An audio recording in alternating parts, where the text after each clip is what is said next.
This is Dom Genova, host of the No Nonsense Roundtable. I had the pleasure of hosting Frank Hamlin, the president and CEO of Canandaigua National Bank, and his new director of community engagement, former TV anchor Ginny Ryan, on my show.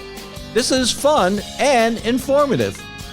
Well, welcome everybody to another edition of your No Nonsense Roundtable. I'm Dom Genova, your host, every Saturday here on News Radio WHAM 1180. And like I like to remind you, all the past shows are on NoNonsenseRoundtable.com.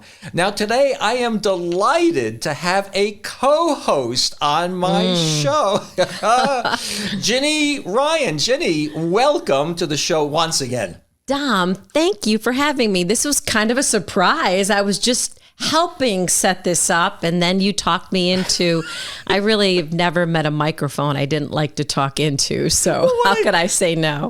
Ladies and gentlemen, what I did was I talked Ginny into doing my job for me.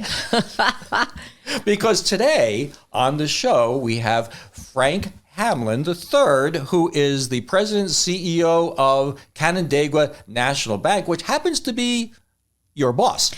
Yeah. So you don't have to say it like that. So, you know. I've had 215 shows, I think, so far, maybe 220, and never have I had anybody here and had them interview their boss. Uh-oh. This could be career-ending for me, Frank. This would never be career-ending. I do have to say I'm feeling very, very lucky that Ginny decided to come along and tell our story. And likewise.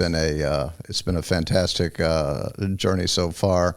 And I've been in a lot of rooms that otherwise I wouldn't have been in. And so I thank you for that. Well, I thank you for this opportunity, and I feel the exact same way. Well, I've been a customer of the Canandaigua Bank for quite a long time, probably 30 years. You know, so I'm a fan. I'm a fan of you guys. And we appreciate you being a customer with us. So Ginny, let's start out by telling everybody who doesn't know what you do for the bank now and why you're here. Well, thank you for asking and inviting us here today. I am Director of Community Engagement. So in that role, I work on our events with our events team. I work on our philanthropy and our communications and social media. So it's 3 different functions. We have a great team, and it's been a lot of fun. As you know, Canandaigua National Bank and Trust is very philanthropic, and they have a robust giving program through contributions and sponsorships.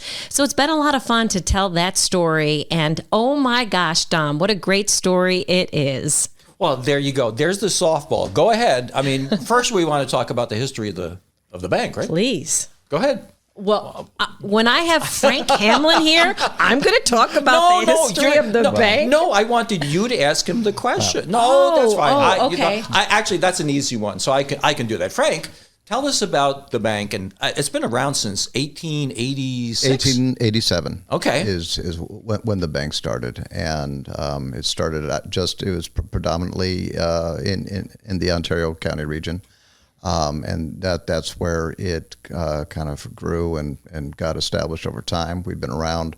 Obviously, through that time, we've been through a couple world wars. We've been through the Great Depression. We've been through great recessions. We've been through savings and loans crises and all these other things, and it is what we always manage to stick around when everyone else ends up folding or going away or pulling away from the communities, and so we're very proud of that. We're very proud of our engagement within the community. We're very proud about our ability to help other people succeed. And to provide the education and advice to listen.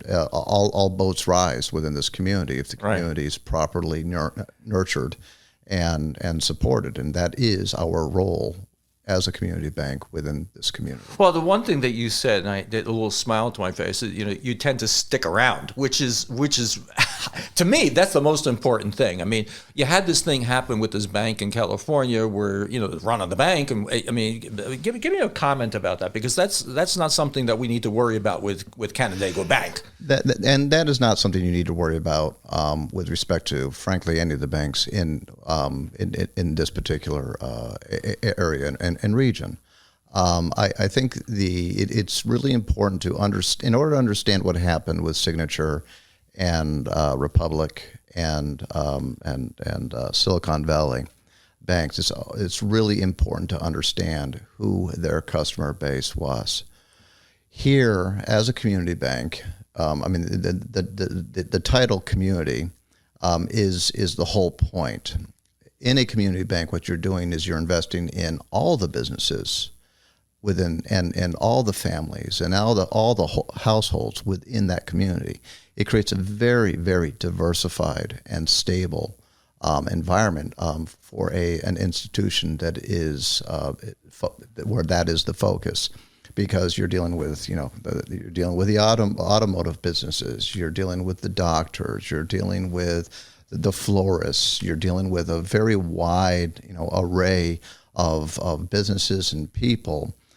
So that you're not vulnerable to any one particular type of industry or set of circumstances that's going to knock out your entire community. It's far more stable. Thanks for listening. Tune in every weekend from 10 to 11 on News Radio WHAM 1180. Don't forget to like and subscribe, and we'll make more.